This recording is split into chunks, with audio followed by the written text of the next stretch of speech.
Assalamualaikum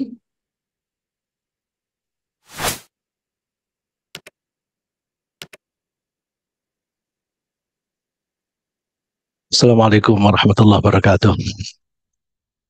Waalaikumsalam warahmatullahi Alhamdulillahirabbil alamin.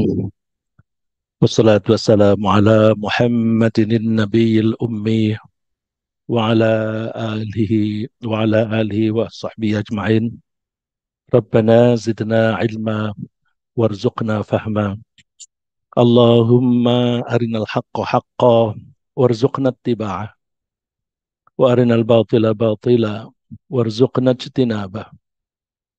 Allahumma allimna ma jahilna wa dhakkirna ma nasina minal Qur'an wa adkhilna birahmatika fi ahlil Qur'anil Karim. Amin.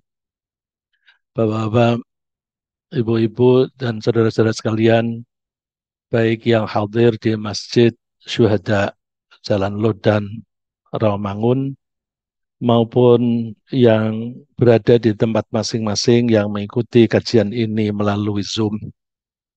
Alhamdulillah, kita syukuri kenikmatan Allah, kita diberi tambahan umur dan mudah-mudahan semuanya sehat.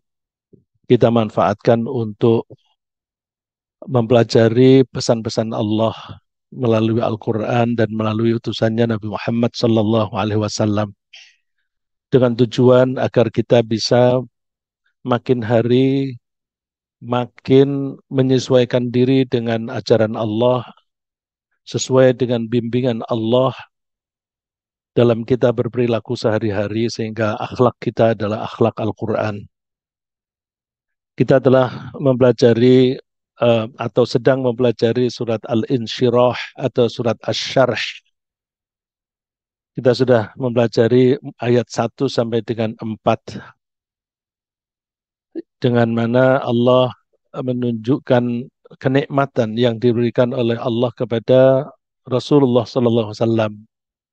Yang pertama berupa lapang dada, dan yang kedua berupa dihilangkannya beban dalam kehidupan, dan yang ketiga diangkatnya derajat Rasulullah dengan cara meninggikan penyebutan asma Nabi Muhammad Sallallahu Alaihi Wasallam.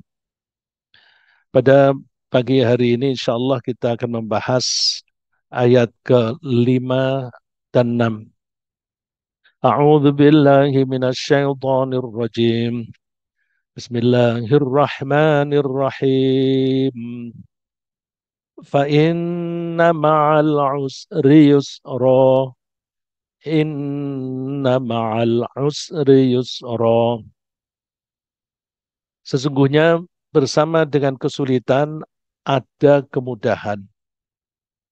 Sesungguhnya bersama dengan kesulitan ada kemudahan.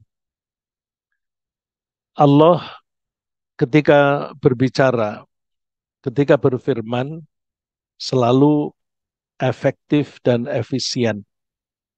Singkat, padat, tetapi seringkali Allah mengulang-ulang. Kalau Allah mengulang-ulang penjelasan atau mengulang-ulang ayat, pasti ada tujuannya, tidak sia-sia. Di sini Allah mengulang pengertian bahwa setiap ada kesulitan, pasti ada kemudahan. Diulang-ulang. Kapan Allah mengulang-ulang statement atau penjelasan? Biasanya Allah mengulang-ulang penjelasan itu antara lain karena sulitnya memahami statement yang disampaikan oleh Allah. Karena sulit, maka maka Allah mengulang-ulang statement itu agar kita makin mengulang lagi, makin memahami. Ada kalanya yang mudah difahami, tetapi oleh Allah diulang-ulang. Karena apa? Karena sulit diterapkan. Kita faham, tetapi sulit menerapkannya. Contohnya misalnya Kita diperintahkan untuk berkata yang benar, jangan berbohong, jangan mengingkari janji. Itu diulang-ulang. Kita ketika dikasih penjelasan tentang itu, paham. Tapi perilaku kita, laki-laki melanggar, laki-laki bohong, laki-laki mengingkari janji. Berarti mudah difahami, tapi sulit diterapkan. Ada kalanya diulang-ulang itu karena memang ilmu kita tidak tidak menangkap itu, tidak bisa memahami apalagi dengan benar. Misalnya Allah mengulang-ulang bahwa Allah menciptakan 7 langit, 7 bumi. Kita mempelajari bumi saja yang kita injek, kita lewati tiap hari, pengetahuan kita tentang bumi itu terbatas sekali. Baru mengenai permukaan, kita ditanya ibu kota New Zealand itu mana? Tidak semuanya siap menjawab. Baru ibu kota suatu negara. Apalagi kalau ditanya mengenai coba tanah di bawah kita ini atau di dalam masjid ini mengandung apa, mineral apa saja kita nggak tahu. Kalau toh kita gali, kita membutuhkan laboratorium yang bermacam-macam untuk mengetahui macam-macam mineral itu dan sebagainya. Yang kita bergaul setiap hari saja tidak tahu, apalagi langit yang 7. Allah selalu mengatakan langit itu 7, tapi yang Allah terangkan karakternya langit itu hanya 2, yaitu langitnya dunia dan langitnya akhirat. Yang 5 tidak pernah dibahas, tidak pernah dibahas. Karena apa? Nggak relevan dengan kita. Ngapain kita belajar sesuatu yang tidak relevan? Nah, tapi kalau untuk yang mudah, kita hanya diberi dorongan saja, motivasi, kemudian selanjutnya pelajari sendiri itu gampang kok. Seperti misalnya anatomi onta. Onta mewakili binatang. Allah hanya mengatakan afala yanzuruna ilal ibili kaifa khuliqat. Apakah mereka tidak melihat bagaimana onta itu diciptakan? Udah begitu aja, motivasi, pelajari, pelajari. Kita bisa membelah, kita bisa mempelajari anatominya. Kenapa onta bisa bertahan, tidak makan, tidak minum selama berjam-jam dan sebagainya? Itu gampang kalian pelajari. Seterusnya pelajari sendiri. Nah, ini diulang fa inna ma'al usri yusra. Bersama dengan kesulitan itu ada kemudahan. Diulang lagi. Inna ma'al usri yusra. Kelihatannya gampang. Gampang. Sesungguhnya bersama dengan kesulitan ada kemudahan. Faham saya. Tapi Allah mengulang. Apa itu maksudnya kemudahan? Apa itu maksudnya kesulitan? Kita mempunyai pendapat yang berbeda-beda mengenai kemudahan dan kesulitan. Misalnya, apakah ketika kita memiliki harta yang banyak itu mudah atau sulit? Relatif. Ada orang mengatakan mudah, tapi ada yang mengatakan sulit. Atau dua-duanya ada. Dengan harta yang banyak, kita mempunyai kemudahan kalau membutuhkan apapun, kita bisa beli. Kita menginginkan sesuatu selesai dikerjakan, kita tinggal bayar. Nanti orang lain yang mengerjakan. Mudah. Tapi ketika kita punya duit, kita itu seringkali kebingungan bagaimana cara mengelolanya. Dan coba tanya kepada orang-orang yang kaya. Dan insya Allah di sini juga ada orang yang kaya atau pernah kaya. Mohon maaf. Ketika ditanya, ketika duitnya banyak itu yang dikhawatirkan apa dalam kehidupan ini? Khawatir duitnya berkurang. Khawatir hartanya berkurang. Maka orang yang duitnya banyak, diapain ini ya? Aku depositokan bunganya kecil. Aku pakai untuk membeli saham, keuntungannya besar, tetapi resikonya besar. belikan rumah. Kalau rumah di Jakarta itu tanahnya mesti selalu naik, ya kan? Tapi seringkali beli tanah itu sertifikatnya palsu atau ganda dan sebagainya. Sulit kita mengelola uang ini. Dan untuk mendapatkan uang itu juga mesti kita sibuk. Coba orang yang duitnya banyak dan orang yang duitnya sedikit, itu sibukan mana? Di antara kita ini kan banyak yang sudah pensiun. Ketika pensiun kan duit kita sedikit. Ketika duit kita sedikit, enak nggak Pak? Enak, bisa jam segini bisa di masjid ngaji. Dulu ketika masih aktif, duitnya banyak, tapi nggak sempat ngaji, nggak sempat ya memperbaiki keimanan kita.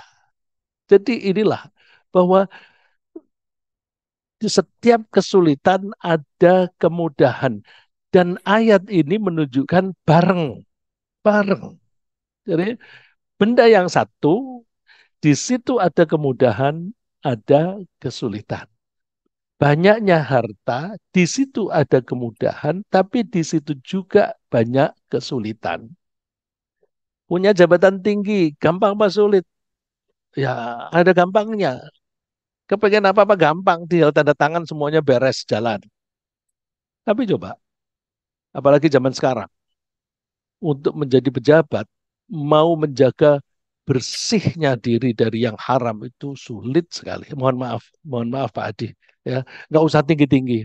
Untuk menjadi kepala puskesmas saja, mau bersih, mohon maaf yang dokter, ya, untuk jadi kepala puskesmas saja untuk bersih, mudah apa sulit Pak Basuki? Susah. Ya, jadi jadi selalu begini, selalu bersamaan. Kok begitu? Iya, karena Allah menciptakan itu segala sesuatu berpasangan. Wa min kulli syai'in khalaqna zawjaini la'allakum tadhakkarun. Segala sesuatu itu kami ciptakan zaujain. Zaujain dari kata zauj. Zauj itu bisa suami, bisa istri. Saya pernah di Mesir, kalau saya bilang zauji, istri saya, diprotes. Zaujati. Saya berpegang di Al-Quran. Karena ada uskun anta wa zaujukal jannah.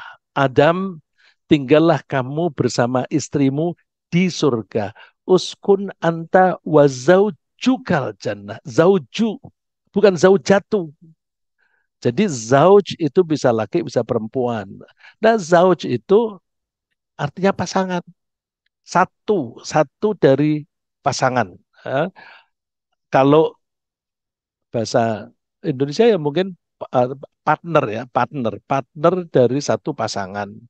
Dalam bahasa Inggris disebut spouse. Spouse itu bisa suami, bisa istri itu kalau orang. Tapi pasangan yang diciptakan oleh Allah itu tidak hanya manusia, tidak hanya binatang. Benda-benda yang lain pun juga berpasang-pasangan. Ada kutub utara, ada kutub selatan. Di magnet ya, di bar, apa itu bar itu? Satu batang magnet itu mesti ada utara, ada selatan. Tidak hanya yang materi, yang non materi juga berpasangan. Ada baik, ada buruk. Ya. Ada panas, ada dingin. Selalu berpasangan. Kok bisa begitu? Iya, karena Allah menciptakan alam raya ini dimulai dengan pembelahan. Ya. Allah menciptakan alam raya ini dengan cara membelah. Membelah dari apa? Membelah dari tidak ada. Tidak ada itu kita simpulkan kalau di matematik tidak ada kita simpulkan dengan nol. Nol itu ada nggak? Ada nggak Pak Boyke? Nol itu ada nggak? Kalau dibilang nggak ada, coba satu sebelahnya dikasih nol. Jadi berapa itu? 10. Kalau kita bilang nggak ada, kok bisa mempengaruhi satu menjadi 10? Lagi, mungkin nggak Allah itu menciptakan dari tidak ada menjadi ada? Bisa saja. Kalau matematika itu kita tidak terbiasa dengan nol menjadi ada. Yang kita terbiasa itu kalau ada plus 5 digabung dengan minus 5 menjadi nol. Jadi asalnya ada plus dan minus. Asal jumlahnya sama, asal ini angkanya sama, digabung jadi nol. Itu pola pikir kita sekarang. Coba dimulai dari dirunut. Sebelum ada plus 5 dan 0, minus 5 itu gimana? Asalnya nol. Nol dibelah. Dibelah menjadi plus 5 dan minus 5. Dari nol menjadi plus 5 dan minus 5 digabung menjadi nol lagi. Jadi Allah menciptakan alam raya dari tidak ada menjadi ada gampang. Caranya gimana? Dibelah, dibelah plus dan minus. Allah berfirman, "Awalam yaral ladzina kafaru anna samawati wal arda kanata ratqan fafataqnahuma." Apakah orang-orang kafir tidak tahu bahwa bumi dan langit itu dulunya menyatu? Fafataqnahuma, kemudian kami pisahkan dua-duanya. Kami pisah. Ini kan kami belah. Oleh karena itu, karena itu dari pembelahan, satu menjadi dua, masing-masing dari dua ini menjadi dua lagi, jadi dua lagi, jadi dua lagi. Jadi asalnya nol menjadi dua, menjadi banyak, tapi jumlah plus dan minus akan sama. Karena akan sama, maka semuanya berpasangan. Wa min kulli syai'in khalaqna zawjaini la'allakum tadhakkarun. Segala sesuatu itu mesti berpasangan. Nah, itu kita mesti sadari itu. Maka kalau ada kesulitan, jangan cengeng. Jangan cengeng. Di kesulitan itu sendiri ada kemudahan. Duit sedikit, nggak usah bingung. Duit sedikit itu enak. Pikiran kita menjadi sederhana. Sekarang ini emas lagi turun. Kenapa turun? Karena harga dolar naik. Kenapa harga dolar naik? Karena Amerika menaikkan suku bunga. Karena Amerika menaikkan, ya Federal Reserve menaikkan suku bunga, maka orang yang duitnya asalnya berupa rupiah, berupa yen dan sebagainya, ditukar, dibelikan dolar. Demand terhadap dolar naik, maka harga dolar menjadi naik. Karena orang duit-duitnya itu pada masuk ke sana, uang yang beredar menjadi berkurang. Orang membeli emas berkurang. Menjadi demand terhadap emas berkurang. Karena demand berkurang, maka harganya turun. Turunnya banyak itu. Orang kalau duitnya banyak, duitnya emas, enaknya tetap berupa emas apa kita beliin dolar ya? Emas apa dolar ya? Nah, ini apalagi di antara kita kalau ada yang setiap hari karena sudah pensiun, punya waktu banyak, duitnya banyak.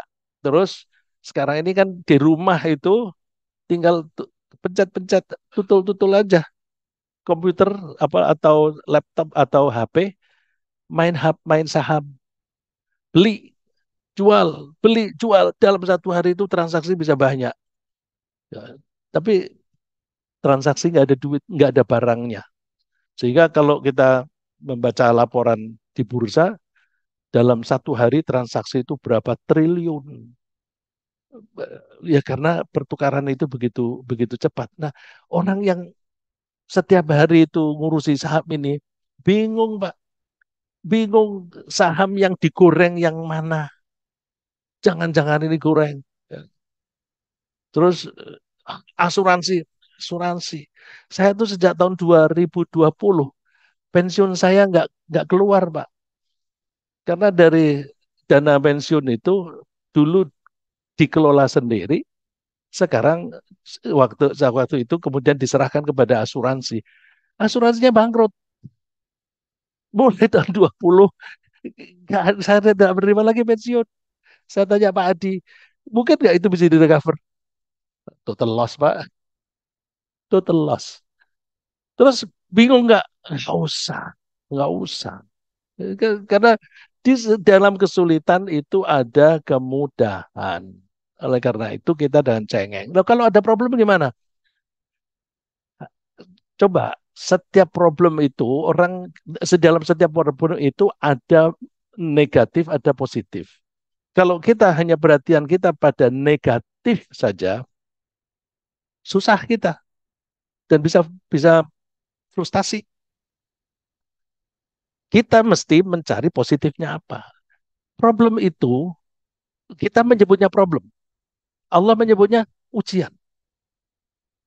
Loh kalau ujian, kalau kita bisa mengelola dengan baik, kita lulus. Kalau kita lulus, naik derajat. Jadi problem itu kesempatan bagi kita untuk meningkatkan derajat kita. Ada opportunity kok nggak kita ambil. Jadi orang yang terbiasa dengan problem, ada problem, alhamdulillah, aku bakal maju.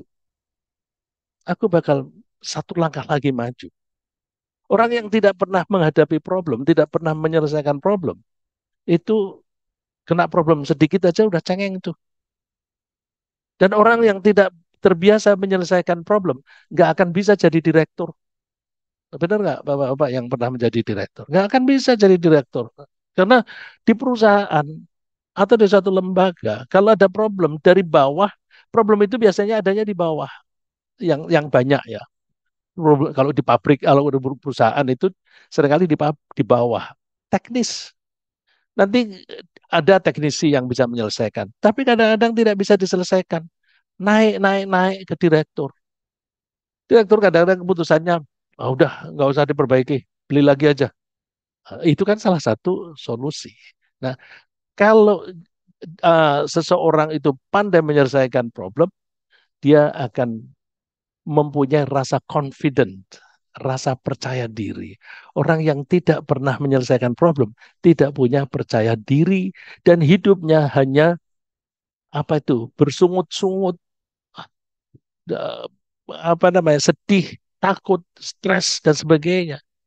Tapi kalau orang yang biasa mengatasi masalah, optimis. Oleh karena itu, fa inna ma'al usri yusra ini mengajak kita untuk optimis. Hiduplah optimis.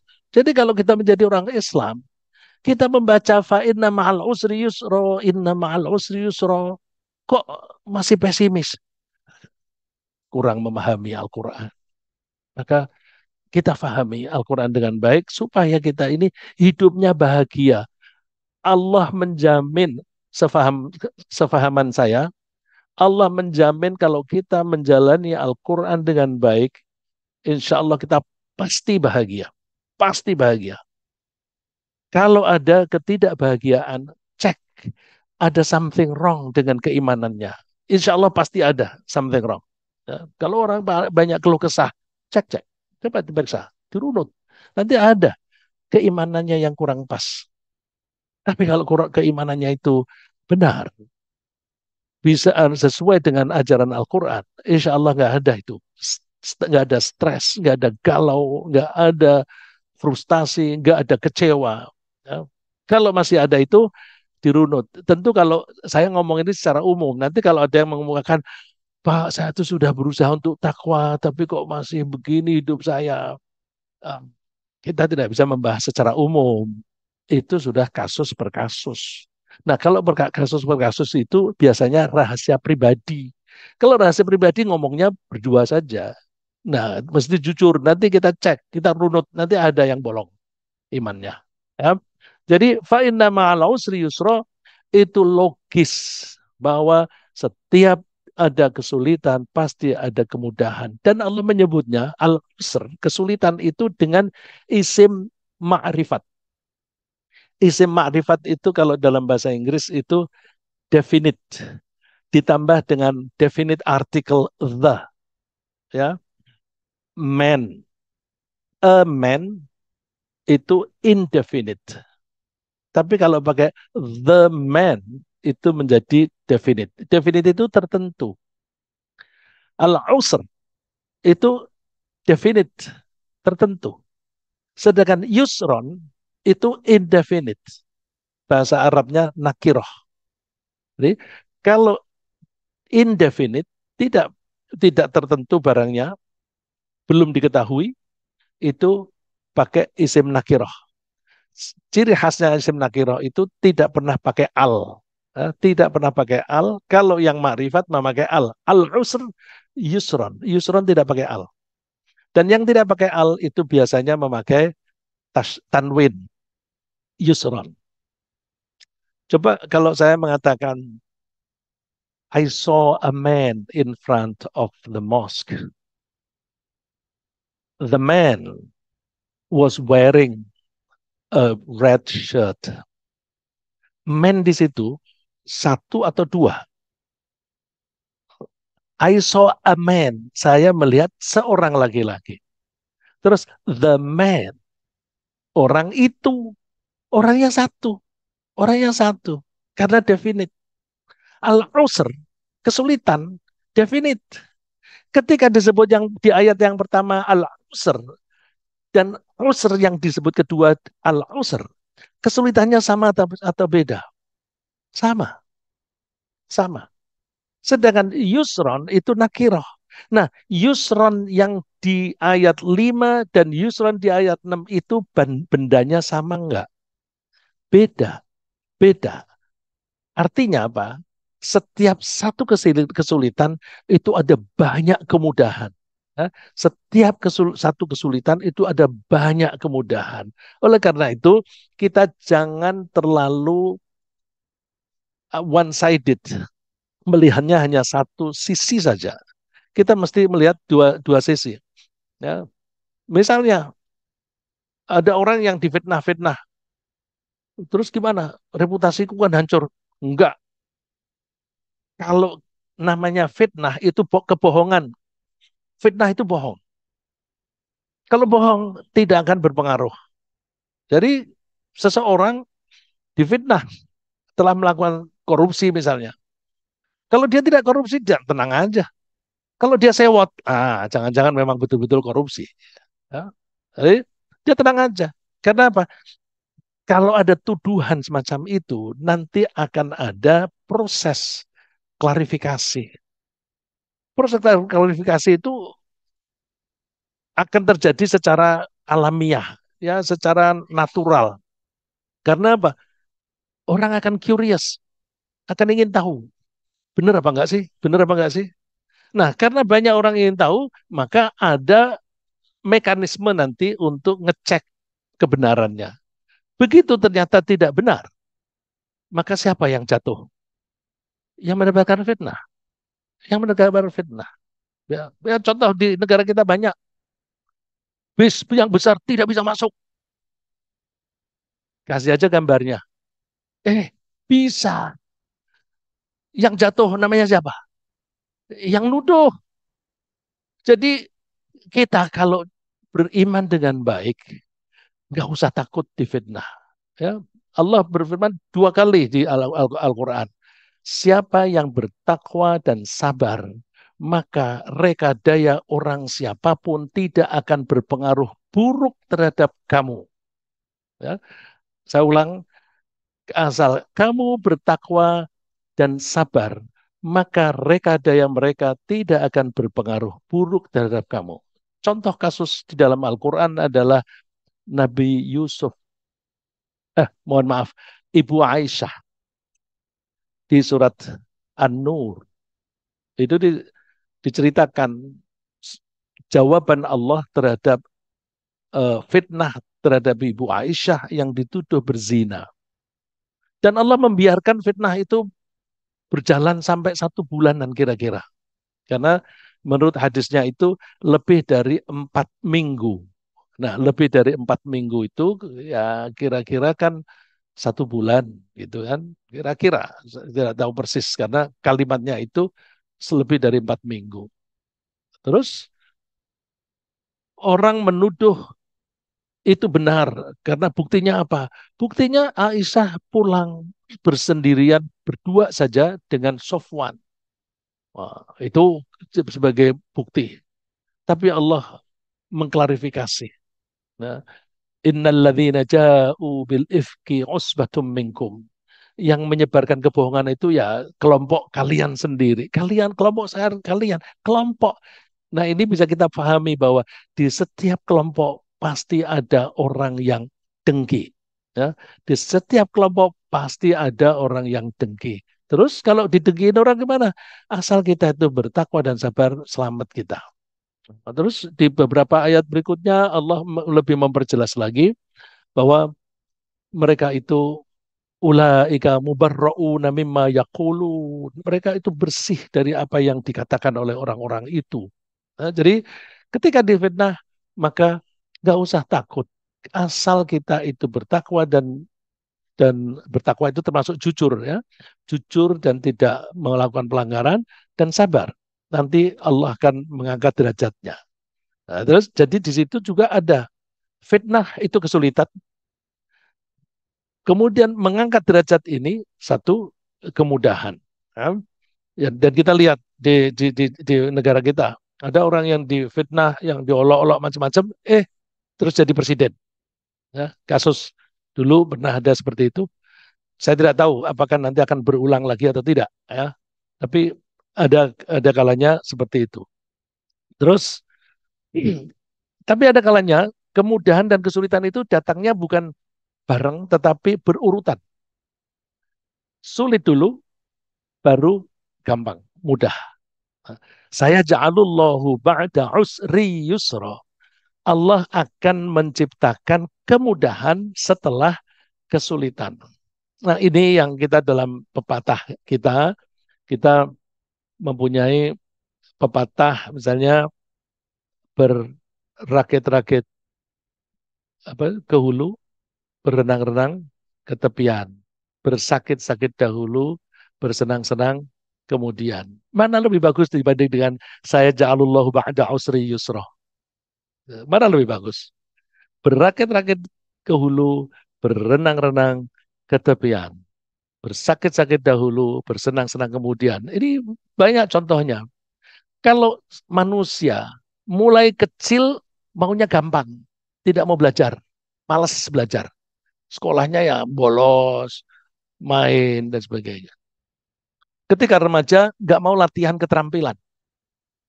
Begitu dewasa, nggak bisa bekerja, nggak dapat pekerjaan. Ekonominya sulit. Jadi orang itu memilih periode sulit dulu, baru mudah dulu, baru sulit. Tapi insya Allah kita yang ikuti pengajian ini memilih yang sulit dulu, gampang kemudian. Oh, semuanya begitu apa enggak, Pak? Tergantung contohnya. Kalau contohnya dulu rajin sekolah, rajin latihan keterampilan, sampai menjadi juara nasional ya Pak Iwan ya, juara nasional. Terus kemudian jadi apa namanya? Dulu sulit, sekarang ketika dewasa menjadi gampang. Nah, iya, tapi itu kan di satu sektor dulu sulit, sekarang gampang. Tapi di sektor lain dulu tekun belajar macam-macam sampai pinter terampil mencari duit, tapi ngajinya tidak ditekuni dulu, sulitnya belakangan. Ya, kalau kita masih punya umur, alhamdulillah. Nah, terus kita genjot ya, kita akselerasikan supaya aku mau mengejar. Nah, mau mengejar, mumpung aku tidak punya pekerjaan lagi dan aku masih punya tabungan. Nggak usah mikir pekerjaan, aku mau mikir hanya ngaji saja. Begitu ya. Terus, nah kuncinya kalau kita ingin gampang, ingin mudah, itu takwa. Tadi saya nyebut wa in tattaqu wa tasbiru. eh, Kalau kalian bertakwa dan sabar, maka rekadaya mereka tidak akan berpengaruh. Di sini ketakwaan itu, dengan ketakwaan Allah menjanjikan akan memberikan solusi. Wa may yattaqillaha yaj'al lahu makhraja. Siapa yang bertakwa kepada Allah, Allah akan memberi dia way out, solution. Problem itu kesulitan, solusi kemudahan. Udah begitu ditambah bonus oleh Allah. Wa yarzuqhu min haitsu la yahtasib. Allah memberinya rizki yang tidak tersangka-sangka. Jadi orang yang bertakwa mendapatkan kunci untuk kemudahan berupa berupa solusi terhadap problem apapun. Dalam hidup tidak pernah kita lepas dari problem, problem orang yang punya problem 100 dalam satu hari dibanding dengan orang yang menghadapi 5 problem saja dalam satu hari, mana lebih bahagia? Mana lebih bahagia, Pak? Punya problem sehari 5 dan 100. Lebih bahagia mana? Yang 5 atau 100? Jawabannya bukan begitu. Yang jawabannya asal ada solusi. 100 setiap hari, tapi semuanya tersolusi. Jadi 0 lagi. 5 problem, tapi nggak pernah teratasi. Makin hari makin pusing. Jadi yang penting bukan problemnya, tapi solusinya. Makhraj, ya. Makhraj di sini bukan makhraj untuk pronunciation, ya, tapi makhraj di sini adalah way out, jalan keluar. Dan Allah menyebutnya, diulang lagi di surat yang sama, di surat Talaq, wa may yattaqillaha yaj'al lahu min amrihi yusra. Siapa yang bertakwa kepada Allah, maka Allah akan menciptakan kemudian untuk semua urusannya. Jadi asal kita bertakwa, maka hidup ini mudah dan mudah. Jadi hidup ini menjadi baik dan baik. Saya kira sementara begitu, saya diperingatkan baterainya hampir habis. Dan jamnya juga sudah jam 6. Untuk bapak-bapak dan ibu-ibu, bila ada komentar atau sharing atau pertanyaan, silahkan. Ada yang bertanya di floor?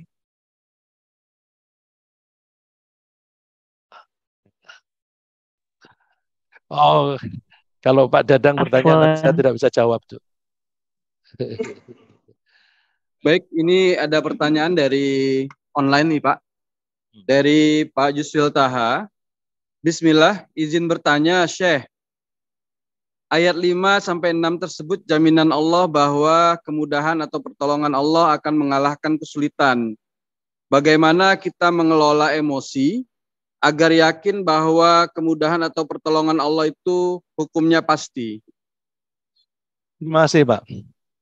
Kejadian untuk tiap orang itu kan secara umum itu pasti ada problem. Sebenarnya yang menyebut problem kan kita. Ya, yang nyebut problem itu kita. Kalau kita menganggap itu suatu kesulitan, ya kita anggapnya problem. Tapi Allah kan menyebutnya itu bukan problem, tapi ujian. Jadi kalau orang suka bilang problem itu anggaplah sebagai challenge. Challenge. Saya kurang seret dengan kata challenge. Ya, karena challenge itu bagus. Kita lalu terus tertantang untuk mengatasinya. Tapi sikap mental kita, begitu kita bisa menyelesaikan problem, yang terjadi sombong. Karena kita menganggap itu challenge, tantangan ini. Wah, aku menghadapi tantangan berat. Wah, terus saya coba selesaikan gini. Begitu selesai, oh, aku hebat. Sombong. Jadi saya kurang sreg dengan dan penyebutan problem adalah challenge. Saya lebih suka problem adalah opportunity, adalah kesempatan untuk meningkatkan tingkat kita.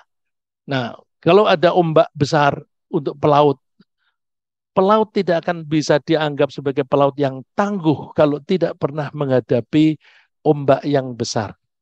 Ya, kita tidak akan menjadi besar kalau tidak pernah menghadapi, tidak bisa mengatasi problem-problem yang besar. Contoh yang jelas Nabi Yusuf. Nabi Yusuf itu problemnya nggak ada orang yang pernah mengalami problem sehebat Nabi Yusuf. Tapi karena beliau itu kuncinya takwa dan sabar. Termasuk statement dari Nabi Yusuf. Di surat Yusuf ada asal takwa dan sabar. Allah tidak akan menyanyiakan. Nah, di situ kuncinya di mana? Di pengendalian emosi. Tapi yang ditanyakan Pak Yusril ini, bagaimana kita mengelola emosi? Emosi itu hubungannya dengan pola pikir, Pak. Ya, emosi itu hubungannya dengan pola pikir. Kalau pola pikir kita benar, maka emosi itu menjadi positif. Tapi kalau pola pikir kita itu salah, emosi yang muncul itu menjadi negatif. Ya, jadi positif psychology, ya, positif psychology, psikologi positif itu dimulai dari pola pikir yang benar. Ya. Pola pikir yang benar itu yang sesuai dengan realita. Ya. Misalnya, kita ini pernah nggak minta hidup? Nggak pernah. Kita tiba-tiba dibuat oleh Allah hidup gitu. Ya alasannya Allah yang punya alasan karena Allah yang menciptakan kita. Nah, kalau kita ini mempunyai pola pikir yang salah, misalnya gara-gara aku hidup ini jadi hidupku sengsara. Ya sengsara benar dia. Tapi kalau dia eh, melihat bahwa kalau Allah itu menciptakan saya, pasti maksudnya baik. Pasti maksudnya baik. Karena biyadikal khair, hanya di tanganmu lah semua kebaikan. Jadi kalau Allah membuat saya ada, pasti baik. Cuma saya harus mencari kebaikannya di mana. Nah itu pola pikir. Nanti kalau ada dari saudara-saudara dari keluarga kita yang meninggal dunia, istri meninggal dunia, atau anak meninggal dunia. Ini saya ambil contoh anak. Kita punya anak, kita rawat, kita didik, dia jadi sarjana. Setelah sarjana, entah kecelakaan atau apa, meninggal. Sering kita mendengar seseorang habis wisuda, tidak lama setelah itu meninggal. Itu berat nggak? Tergantung pola pikirnya. Emosinya itu dipengaruhi oleh pola pikir. Kalau dia pola pikirnya begini, aku punya anak satu-satunya, laki-laki, aku didik yang baik, sekolah yang baik, nanti kalau dia jadi sarjana yang brilian, kemudian dia bekerja dengan karir yang bagus, maka dia makin hari makin sukses, saya makin tua. Di hari tua saya bisa numpang hidup pada anak itu. Jadi dia menganggap anak apa semua yang dikeluarkan baik tenaga, pikiran maupun harta untuk anak ini dianggap sebagai investasi. Investasi yang nanti dipetik ketika dia dewasa dan ketika saya menjadi tua. Begitu anak ini mati, aduh, anakku satu-satunya yang aku harapkan mati. Aku ikut siapa di hari tua? Perasaan apa yang ada? Takut mati. Kalau dia mati, dia yang satu-satunya yang aku harapkan. Aku makin tua, istriku makin tua. Aku besok kalau sudah pensiun, sudah tidak punya penghasilan, ikut siapa? Jadi pola pikir itu menyebabkan dia bisa putus asa, bisa stres. Tapi penting kan, yang memberi kehidupan kita itu Allah. Kita diberi umur, umur kita itu juga ditentukan oleh Allah. Ya, wa ma yu'ammaru min mu'ammarin, tidak ada seseorang diberi umur kecuali dia itu sudah ditentukan oleh Allah sepanjangnya berapa. Terus biaya yang saya keluarkan, saya mendidik anak ini itu tugas dari Allah. Kalau aku diberi anak, berarti Allah memberi saya tugas. Ya, la yukallifullahu nafsan illa ma ataha. Artinya kalau Allah memberi kita, itu berarti tugas. Nah, ini tugas dari Allah, aku merawat dan mendidik. Kalau ini tugas dari Allah, maka setiap rupiah saya keluarkan untuk dia, itu ada pahalanya. Setiap rupiah ada pahalanya. Meskipun sudah habis bermiliar-miliar, orang ini mati. Pahalanya ada nggak? Sudah dapat pahala. Terus dia mati. Artinya apa? Tugasku selesai. Aku ditugasi oleh Allah untuk merawat dan mendidik anak ini. Ternyata setelah dia sarjana, dia meninggal. Artinya Allah menganggap sudah kamu tugasmu selesai. Sampai di sini saja. Kalau kita menganggap matinya anak sebagai selesainya tugas, dibanding dengan matinya anak dianggap sebagai tidak ada lagi harapan. Perasaannya beda nggak? Beda. Jadi kalau Pak Yusril tanya, Bagaimana mengendalikan emosi? Dimulai dari pola pikir.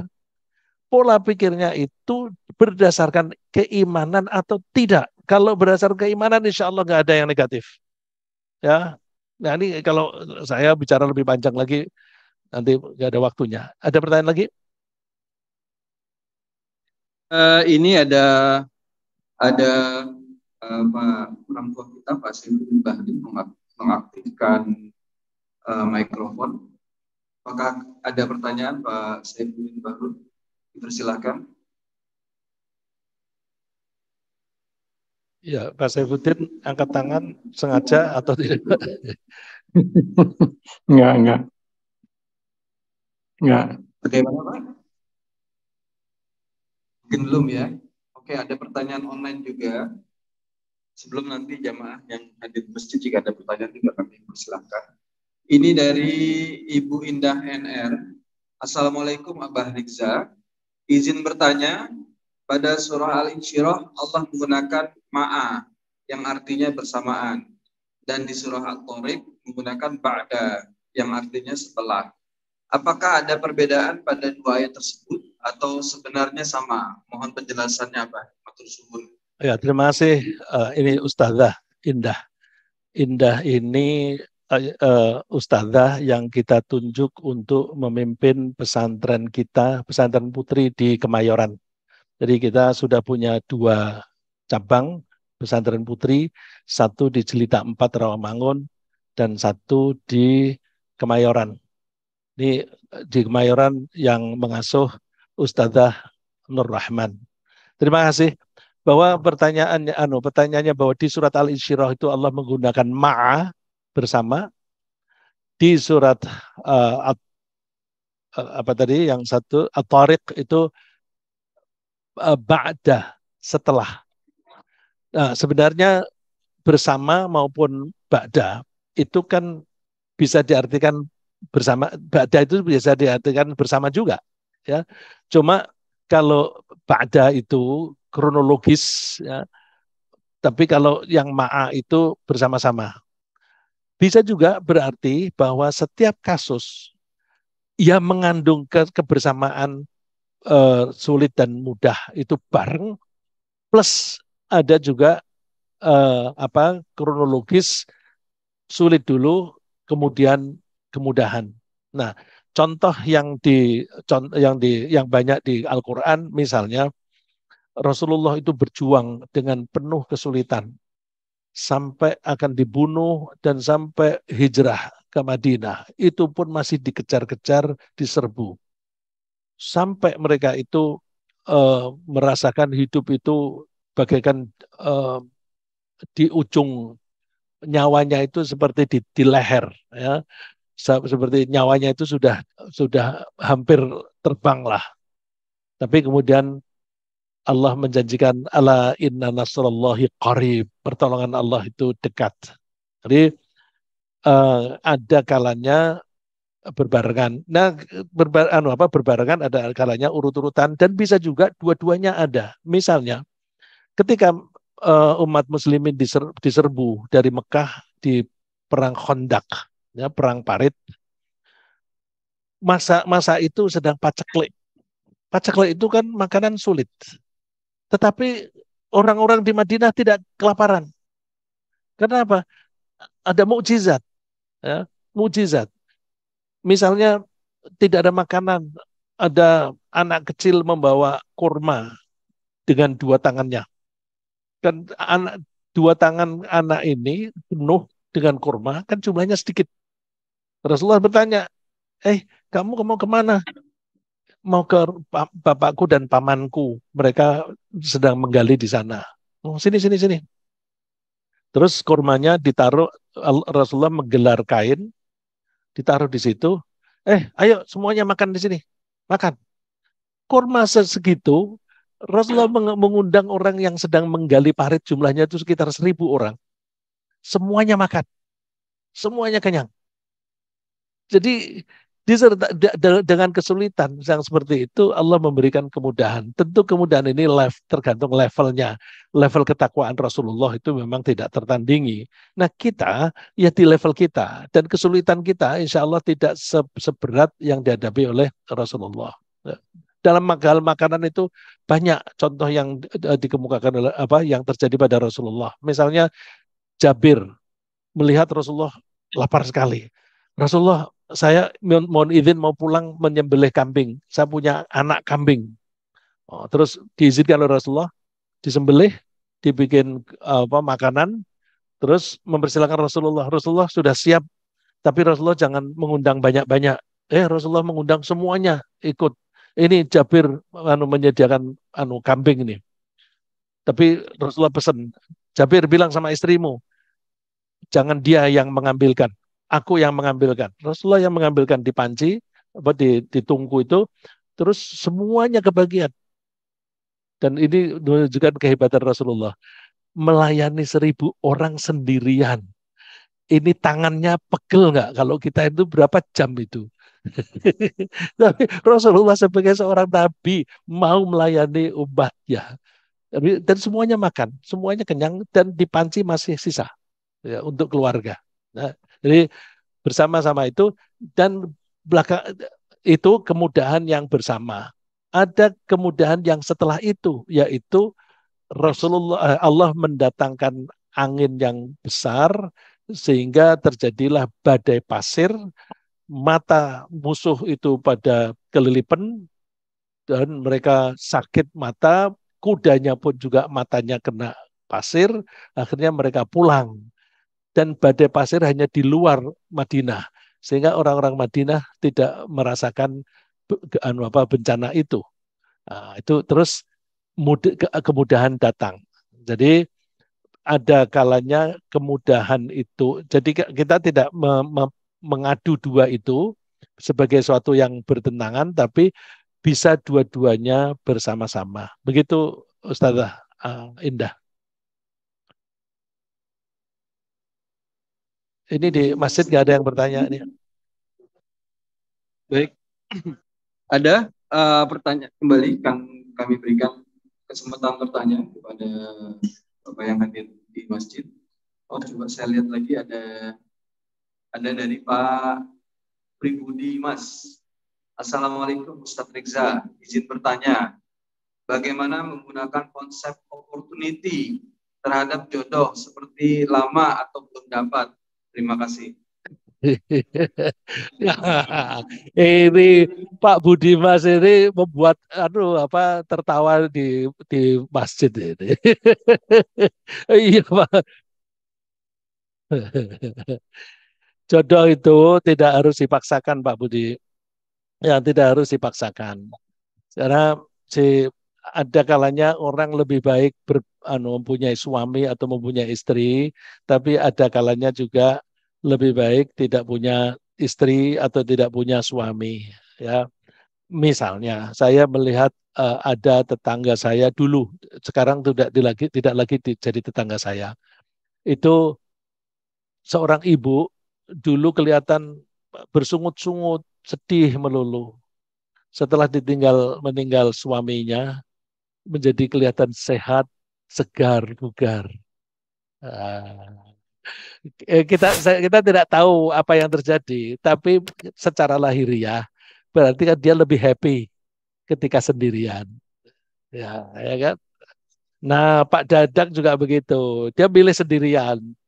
Ya, dicarikan juga sudah ada yang menjamin. Udah, tinggal bilang saja yang mana nanti semua teman-teman akan mengatur. Jadi apa namanya tidak harus cepat-cepat dan tidak harus punya suami ya dan kita ada contoh-contoh Nabi Yahya itu sendirian tidak beristri dan ketika tidak beristri dipuji oleh Allah ya, hasuro sebagai seorang yang tidak beristri tapi itu tidak lalu menjadi dorongan bahwa kita lebih baik nggak usah pakai istri dengan istri ya karena Allah menganjurkan kita untuk berpasangan Ya, jadi itu kan kasus per kasus. Jadi Pak Budimas ini secara umum saya mengatakannya lama atau tidak ada pasangan itu relatif, dan kalau kita berpegang kepada keimanan, biyadikal khair, semua adalah baik. Bagi orang yang sekarang punya istri atau punya suami, alhamdulillah itu baik. Kalau ada kesulitan-kesulitan, coba cara menanganinya aja yang perlu diperbaiki. Dan kalau sekarang ini tidak ada pasangan, ya semuanya itu baik.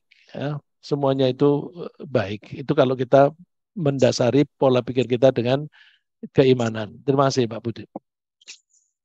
Jazakallah khairan katsiran pada guru kita Pak Ustaz. Mungkin terakhir dari kami ini Pak Ustaz, sedikit mengklarifikasi juga. Dalam surah Al-Baqarah ini kan di surah 155 walanabluwannakum bisyai'in di akhir, yang artinya dan sungguh kami akan berikan cobaan kepadamu dengan sedikit ketakutan, kelaparan, kekurangan harta, jiwa, dan buah-buahan.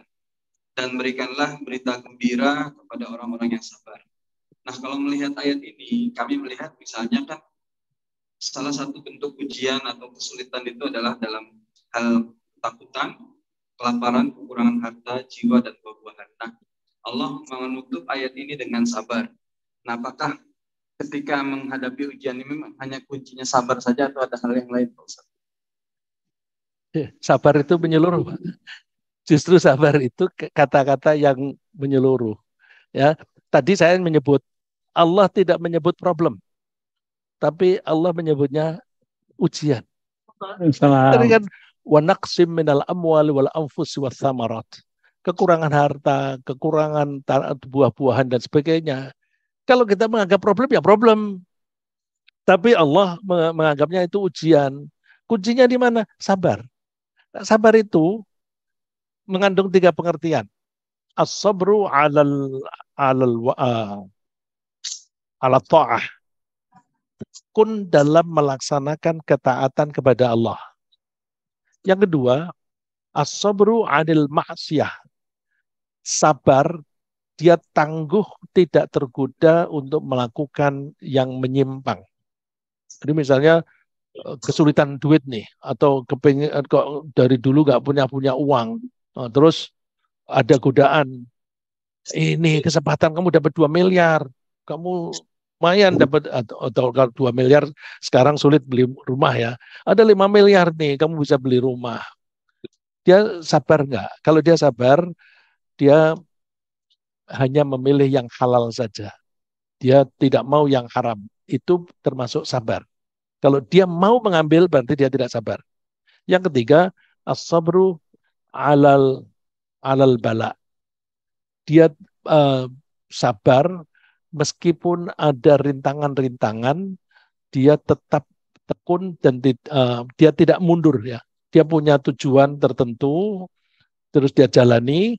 Kemudian ada rintangan-rintangan, dia tidak mundur karena itu dan tidak berhenti karena itu, tidak belok karena itu. Jadi sabar itu justru tangguh, lebih dari kata tangguh. Jadi orang sabar itu takwa. Nah, kesulitan dan kemudahan di situ apa? Kesulitannya itu problem yang kita suka bilang problem tadi, cobaan itu. Tapi kemudahannya, orang yang sabar itu mudah masuk surga. Mudah masuk surga. Ya, contohnya orang yang sakit kemudian sabar, tidak berkeluh kesah. Rasulullah memberikan gambaran itu seperti pohon yang menjatuhkan daun-daunnya. Kalau ada angin kencang, daun-daun dari pohon itu kan pada runtuh. Nah, orang yang sakit dan sabar, itu dosanya itu rontok seperti itu. Jadi sakit, ya sakit memang sakit, berat. Tapi memudahkan dia masuk surga. Jadi opportunity lagi ini ya, seperti kata Pak Yuswil tadi. Jadi apa namanya, tergantung cara pandang kita. Baik, mengingat Terima kasih. 15 menit, silakan Pak Ya, Ustaz. terima kasih. Mudah-mudahan apa yang kita pelajari ini bermanfaat dan membuat kita optimis sebagai hamba-hamba Allah yang beriman kepada Allah, kita pegang teguh Al-Quran, kita laksanakan ajaran-ajaran Allah di Al-Quran, sehingga kita ini menghadapi kehidupan ini dengan mudah dan dengan diakhiri dengan husnul khotimah. Ya Allah, ampunilah semua kesalahan kami yang telah lalu, dan juga ampunilah kedua orang tua kami. Jadikanlah kami, anak-anak dan cucu kami sebagai hamba-hambamu yang soleh dan solihah, berbakti kepadamu, berbakti kepada utusanmu Nabi Muhammad SAW, dan berbuat baik kepada kedua orang tua. Ya Allah, kami membutuhkan kebaikan, kebaikan dalam hidup kami di dunia, dan juga kebaikan besok di akhirat. Sallallahu ala Muhammad, alhamdulillahirabbil alamin. Terima kasih. Subhanakallahumma bihamdika asyhadu an la ilaha anta astaghfiruka wa atubu ilaik. Assalamualaikum warahmatullahi wabarakatuh. Waalaikumsalam warahmatullahi Waalaikumsalam wabarakatuh. Terima kasih Tuan Guru. Terima Sehat kasih. selalu. Kita bisa lihat.